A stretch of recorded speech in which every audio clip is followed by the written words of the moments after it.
네, 모세라는 인물의 80년 인생이 농축되어 있는 2장입니다. 이게 참 어느 각도에서 읽느냐에 따라 다른 풍광을 경험할 수 있는 매우 재미있는 그런 장입니다. 높은 언덕에 앉아서 산 아래를 바라보듯이 가볍게 두 가지 정도만 이렇게 훑어보겠습니다. 먼저 다른 사람이 모세를 가리키는 명칭이 이 한 장에서 변화하고 있습니다. 처음에는 히브리 사람의 아기 6절입니다. 그리고 10절에서는 이제 공주의 딸, 제국의 공주의 아들로 그렇게 불립니다. 그리고 19절에 가면 공주의 아들에서 한 애굽 사람 이렇게 변화하게 됩니다. 두 번째는 장소의 이동에 따라 이 모세의 정체성이 변화하는 그런 모습입니다. 처음에 모세의 삶의 자리는 히브리인의 집입니다. 거기서 태어났지요. 거기에서 바로의 궁전으로 옮겨집니다. 또 바로의 궁전에서 낯선 광야로 움직여집니다. 특별히 히브리인의 집과 바로의 궁전 사이에 존재하는 나일강은 참 시사하는 바가 많은데요. 모세에게는 건너왔지만 다시 돌아갈 수 없는 그런 강이기도 합니다. 히브리인의 집에서는 히브리인의 아기로, 나일강을 건넌 후에는 히브리인이면서 동시에 공주의 아들이 되는 그런 이중의 정체성을 가지게 됩니다. 이 이중의 정체성이 삶의 판도를 뒤집게 됩니다. 모세 자신은 줄곧 히브리인이라고 여겼던 것 같습니다. 그래서 동족에게 가까이 가려 합니다. 성인이 되었습니다. 그런데 공주의 아들로 전혀 다른 삶을 사는 모세가 히브리인들에게는 그리 달가운 것 같지는 않습니다. 여기도 저기도 속하지 못하는 중간자로서 혼란을 겪으면서 사고를 치게 되고, 이 생명을 부지하기 위해 광야로 도망가는 것이 오늘 중반부에 나와 있습니다. 또 이제 후반부에는 미디안 광야에서 낯선 이방인으로 존재하는데, 거기서 그는 그렇게 고백합니다. 나그네라 스스로를 고백을 합니다. 또 뒷부분으로 또 가보면 그곳에서 꽤 잘 정착한 유목민의 삶을 살아가는 것을 볼 수가 있습니다. 생각보다 광야에서의 삶은 안정적이었고, 또 애굽에서 살았던 시간만큼 광야에서의 그의 시간이 흘러갑니다. 또 2장 말미에는 고통 중에 있는 이스라엘의 존재에 대해서 상기시키듯이 잠깐 언급을 하면서 2장이 끝납니다. 우리는 오늘 읽었던 본문 모세의 생애 초기에 조금 더 한 걸음 더 가까이 가보려고 합니다. 창조와 이스라엘 전체 역사를 조망하던 그 1장의 그 넓은 시야가 2장으로 넘어오면서 한 가정, 한 사람으로 점점 좁혀집니다. 위대한 인물의 탄생 설화는 언제나 신비스럽고 극적인 모습을 띠고 있습니다. 모세도 그런 것 같습니다. 지난주에 잠깐 말씀드렸던 유세비우스의 유대 고대사, 그러니까 이스라엘의 힘을 불어넣고 애굽을 약화시킬 인물, 만세에 기억될 영광을 누리게 된 위대한 지도자가 태어날 것이다, 그런 예언도 있었다 말씀드렸습니다. 어쨌든 남자아이인 것이 확인되는 순간 죽음을 맞이해야 하는 그런 시절이었습니다. 그 날선 칼들의 군무가 벌어지는 그 한복판에 아기 하나가 태어납니다. 이 장면만 보아도 극적인 요소들이 굉장히 많습니다. 그래서 영화로도 많이 부각이 되었었는데요. 어쨌든 이 모세를 살리기 위한 계획이 본문에서는 석 달 전으로 거슬러 올라갑니다. 레위 가문에서 아기가 태어납니다. 아들입니다. 다행스럽게도 1장에서처럼 하나님의 산파들에게 도움을 받았던 것 같습니다. 그러나 외부적인 상황은 더 나빠져 있습니다. 1장에서 가본이 이미 태어났더라 라고 하면 살 수 있었습니다. 그런데 지금은 아닙니다. 2장의 상황은 전혀 다릅니다. 태어났더라도 남자 아기라고 하는 것이 발각이 되면 무조건 나일강에 버려야 하는 그런 순간으로 묘사되어 있습니다. 아이를 숨깁니다. 3개월이 지나니까 더 이상 숨길 수 없게 되었다 말합니다. 그러나 여기서 포기할 수는 없습니다. 아이만 살릴 수 있다면 그것이 설사 자신들의 죽음일지라도 모든 것을 감수하려고 하는 사람들이 바로 부모입니다. 마찬가지로 계속 끊임없이 생명의 길을 찾습니다. 아기는 더 이상 히브리인의 집에 머물러서는 그 생명을 부지할 수가 없습니다. 히브리인의 집에서는 살 수 없으니 애굽인의 집으로 가야 합니다. 애굽인의 집으로 가야 하려면 나일강을 거쳐야 되는데 애굽인들에게는 풍요와 기쁨이 되는 강이지만 히브리인들에게 있어서는 죽음과 슬픔이 강이 되는 그런 나일강. 모세의 상황과 모세의 존재와 좀 비슷한 그런 상황들이 지금 펼쳐지게 됩니다. 어쨌든 아기는 이 나일강을 건너야 하고 나일강에서 홀로 살아남아야 합니다. 제가 CCM 한 곡 읽어드리겠습니다. 앞부분만. 작은 갈대 상자, 물이 새지 않도록 역청과 나무진을 칠하네. 어떤 밤이었을까? 그녀의 두 눈엔 눈물이 흐르고 흘러 동그란 눈으로 엄마를 바라보고 있는 아이와 입을 맞추고 상자를 덮고 강가에 띄우며 간절히 기도했겠지. 정처 없이 강물에 흔들흔들 흘러내려가는 그 상자를 보며 눈을 감아도 보이는 아이와 눈을 맞추며 주저앉아 눈물을 흘렸겠지. 너의 참 주인, 너의 참 부모이신 하나님 그 손에 너의 삶을 맡긴다. 너의 삶의 참 주인, 너를 이끄시는 주 하나님 그 손에 너의 삶을 드린다. 아시는 곡이죠? 처음 들어보는 곡입니까? 예, 눈물 없이는 들을 수 없는 곡입니다. 요게벳의 노래라고 하는 곡의 가사인데요. 이게 곡의 선율도요, 기가 막히게 슬픕니다. 이거 바이올린 그 연주로 들으면 더 슬퍼집니다.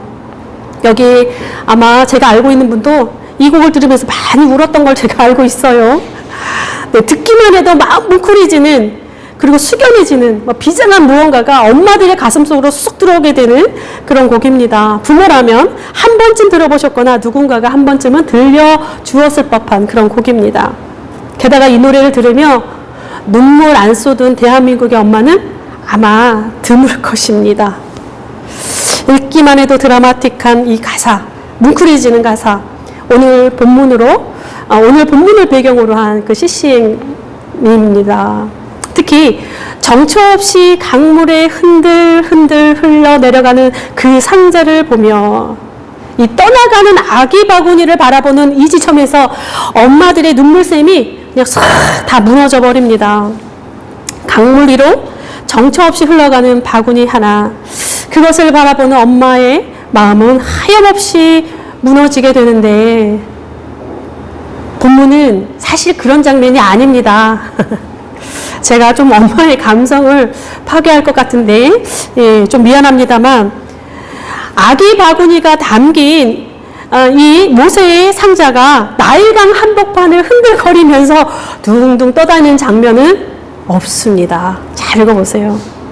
아기는 줄곧 한 곳에 계속 있었습니다. 그것도 강물이 둥둥 떠 있으면서 있는 것이 아니라 갈대 사이에 떠나가지 않도록 거기에 있었습니다. 계속 거기에 있었어요. 강물 위를 정처 없이 흘러가지 않도록 계획적으로 갈대 사이에 걸리게 두었습니다. 이미 이 바구니의 목적지는 정해져 있었습니다. 그냥 이제 우리 로맨틱하고 이 드라마틱한 가사처럼 하나님 손에 맡기면서 정처 없이 흘러가는 것이 아니라 이미 이 바구니는 목적지가 분명히 정해져 있었는데 바로 바로의 딸이었습니다. 바로의 딸이 움직이는 동선을 잘 파악하고 치밀하게 준비한 계획이었다라고 하는 것을 우리는 알 수 있습니다. 동시에 전적인 하나님의 은총에 목숨을 건 모험이기도 했습니다. 아이를 위해 갈대를 가져다가 상자를 만들었습니다. 상자를 역청과 나무지지로 꼼꼼하게 발랐습니다. 물이 들어오지 않도록. 이 상자를 만드는 모습은 창세기의 노아의 방주를 쉽게 연상하게 합니다. 또한 이 장면에서 예사롭지 않은 것은 상자라고 하는 이 단어에 있습니다. 이 상자에 사용된 히브리 단어는 구약 성경에서 28번이 나옵니다. 그 중에 26번, 창세기 6장에서 9장 사이에 언급이 됩니다. 창세기 6장과 9장이 뭐가 나옵니까? 노아의 방주입니다. 이 방주라고 하는 단어가 바로 이 상자라고 하는 단어랑 동일한 단어입니다. 그러니까 28개 중에서 26개가 노아의 방주할 때 사용되었고 나머지 2개가 바로 오늘 본문에서 상자라고 하는 단어로 우리가 번역된 그 단어에 사용되었습니다. 그러니까 창세기식으로 번역을 하면 아기의 방주가 됩니다. 바로 구원을 위한 두 번째 방주인 셈입니다. 물에서 건짐을 받았던 노아의 방주처럼 나일강에서 아이가 구원을 얻을 것이라는 것과 훗날 애굽에서 이스라엘이 구원될 것이라고 하는 사실을 예표하고 있는 것 같습니다. 어쨌든 그것을 알든 모르든 방주를 만드는 이들의 마음은 많은 생각들이 모아졌다 흩어졌다를 반복했을 것입니다. 요게벳의 노래의 가사처럼 그저 제단을 쌓는 마음으로 기도하고 또 기도하였을 것입니다. 다 만들어진 방주에 아이를 뉘우고 덮개를 덮습니다. 아마도 아기가 잠든 사이에 그렇게 하지 않았나 싶습니다. 가사처럼 아이의 동그란 두 눈을 바라보면서 이렇게 뚜껑을 덮지는 못했을 것입니다. 왜냐하면 3개월의 아기가 눈에서 멀어지는 엄마 그리고 그 덮개가 닫힘으로 인해서 맞이하게 되는 어둠은 감당할 수가 없습니다. 그래서 많이 그런 상황이라면 처음부터 많이 울었을 것입니다. 그러면 방주는 처음부터 띄우지도 못하고 실패하기 마련입니다. 아이의 생명은 보장할 수 없습니다. 아이의 생명을 안전하게 떼나 보내기 위해서 아이를 품에 안아 재웠을 것입니다. 노래 가사처럼 하염없이 흐르는 눈물과 기도가 그 짧고도 긴 시간을 가득 채웠을 것 같습니다. 품에 안아서 잠이 들게 한 아기를 방주에 누이고 차마 그 덮개를 덮지 못했을 엄마. 그러나 이것만이 아이를 살리는 유일한 길이었기에 그 방주의 덮개를 덮으면서 이제는 아이의 생명을 자신의 손에서 하나님의 손으로 완전히 넘겨드립니다. 그렇게 두 번째 방주는 죽음의 강, 나일강 위에 떠오르고 이제 모세의 파란만장한 인생이 시작이 됩니다. 이 장에서 흥미로운 것은 이야기 중심 인물들입니다. 1장에서 보면 후반부의 이야기를 보면 딸들이 그 중심에 있었습니다. 바로 3파 히브리인의 딸들이죠. 아들이면 죽이고 딸이면 살리라는 명령을 받은 이들이 바로 이 딸들이었고 또 제국의 왕 파라오에게 저항하면서 창조의 노래를 부른 것도 3파 히브리인들의 딸들이었습니다. 모두가 하나같이 하늘과 땅을 잇는 노래가 바로 1장 후반부를 꽉 채웠는데 모세의 80년 인생이 담긴 2장 역시 온통 처음부터 끝까지 딸들의 이야기입니다. 중요한 전환점마다 모두 이 딸들이 중심 역할을 하고 있습니다. 2장에는 딸이라고 하는 단어가 9번 등장을 합니다. 그 중에 2개는 후반부에 등장하는 딸들, 복수형으로 나오는데 미디안의 딸들 할 때 2번이 사용되고 나머지 7개는 단수형입니다. 또 7개 중에서 하나는 레위의 딸입니다. 한글 성경에서는 레위 딸이라는 단어가 나오지 않습니다. 대신에 레위 여자 1절에 이렇게 표현되어 있는데 히브리 성경으로는 레위의 딸입니다. 새 번역은 레위 가문의 한 여자라고 이렇게 표현하기도 했습니다. 또 하나는 미디안의 제사장 루엘의 딸 할 때 이 단수가 쓰여집니다. 레위 가문에서 태어난 모세가 미디안 제사장의 딸과 결혼하게 되는 만남도 사실은 예사롭지 않습니다. 제사장 가문과의 만남입니다. 그리고 나머지 5개가 모두 바로의 딸입니다. 가장 많이 언급되고 있는 게 바로의 딸입니다. 성경 기자는 모세의 생애 초기에 그의 생명을 지키는 데 있어서 바로의 딸이 매우 중요한 역할을 했다는 사실을 의도적으로 부각시키는 것은 아닌가라고 하는 생각이 듭니다. 히브리인의 남자 아기를 모두 죽이라 했던 애굽왕의 손에서 히브리 남자 아기 모세의 생명을 지킨 바로의 딸입니다. 역사의 아이러니라 할 수 있고 또 하나님의 섭리가 가진 그런 신비가 아닐 수 없습니다. 여기에 딸이라고 언급되지 않은 하나의 딸이 더 있습니다. 우리 한글 성경으로는 누이입니다. 누구의 딸이라는 것도 이름도 언급되지 않았고 아기의 누이로만 표현되어 있는데 이 역시 레위 가문의 딸입니다. 바로의 딸과 대화하는 내용을 봐서는 모세와 나이 차이가 꽤 많이 나지 않을까라고 하는 추측을 하게 됩니다. 이 두 여인, 본문에서 저희 시선을 잡은 것은 바로 이 두 여인입니다. 누이와 바로의 딸. 갈대 사이 아기 바구니가 바로 이 두 여인 사이에 있었습니다. 2절에서 아기 엄마가 그가 잘생긴 것을 보고 라고 표현하고 있었는데 잘생겼다라고 사용된 히브리어는 선하다, 좋다라고 하는 그런 단어입니다. 엄마가 자기 아기를 바라봄에 있어서 선하게 좋게 보는 것은 지극히 당연한 일입니다. 그런데 가족으로서의 누이는 좀 다를 수 있습니다. 게다가 자신의 생명을 보장할 수 없는 그런 상황이기도 합니다. 그러나 이 누이 역시 엄마의 마음과 같았다라는 점입니다. 모세의 누이가 아기를 어떻게 보았다는 표현은 사실 없습니다. 그런데 그녀의 행동을 보면 무엇을 위한 것인지 그 마음의 간절함을 쉽게 간파할 수 있습니다. 아기를 담은 상자를 물 위에 띄웁니다. 다른 곳으로 흘러가지 않도록 안전하게 갈대 사이에 걸리게 두었습니다. 그리고 나서도 그 자리를 떠나지 못하고 아기 상자를 바라보고 있는 것이 누이입니다. 멀리 떨어져 있으나 그녀의 눈은 상자에 계속 머물러 있습니다. 아마도 바로의 딸을 기다린 것은 아닌가 싶습니다.